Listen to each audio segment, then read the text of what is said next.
بسم اللہ الرحمن الرحیم۔ السلام علیکم ورحمۃ اللہ وبرکاتہ۔ خدا کے نزدیک دو پسندیدہ اور دو ناپسندیدہ لوگ۔ روایت ہے کہ حضرت موسیٰ علیہ السلام نے خداوند قدوس سے سوال کیا کہ تیرے پسندیدہ بندوں کو مقبوض لوگوں سے پہچاننے کی اور اپنے لوگوں کی شناخت کی کیا شکل ہے؟ اللہ تعالیٰ نے ارشاد فرمایا کہ میں اپنے محبوب بندے میں دو نشانیاں رکھ دیتا ہوں۔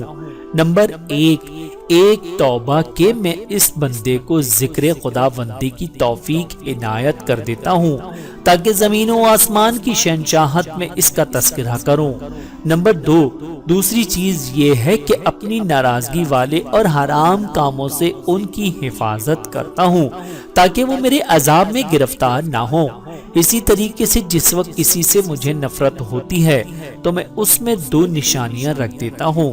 نمبر پہلی چیز تو یہ ہے کہ میں اس شخص کو اپنے ذکر سے غافل بنا دیتا ہوں کہ اس کو ذکر خداوندی کی توفیق ہی نہیں ہوتی۔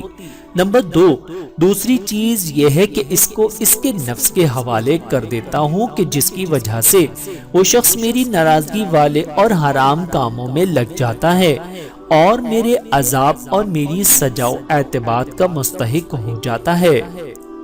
مصیبت کے وقت اللہ کی طرف سے 4 نعمتیں۔ حضرت عمر فاروق رضی اللہ تعالی عنہ فرماتے ہیں کہ اللہ کی قسم جب بھی میں کسی مصیبت میں مبتلا ہوتا تھا تو اللہ تعالی کی مجھ پر 4 نعمتیں اترتی تھیں۔ نمبر 1 وہ مجھ کو گناہ سے باز رکھتی تھی۔ نمبر 2 اس کی وجہ سے میں ثواب کی امید رکھتا تھا۔ نمبر 3 وہ مجھ کو اللہ تعالی کی رضا سے محروم نہیں رکھتی تھی۔ نمبر 4 اس کی وجہ سے مجھ کو سب سے بڑی مصیبت معلوم ہو جاتی۔ اللہ تعالیٰ سے دعا ہے کہ اللہ تعالیٰ ہم سب کو سمجھنے کی اور عمل کرنے کی توفیق عطا فرمائے۔ آمین ثم آمین۔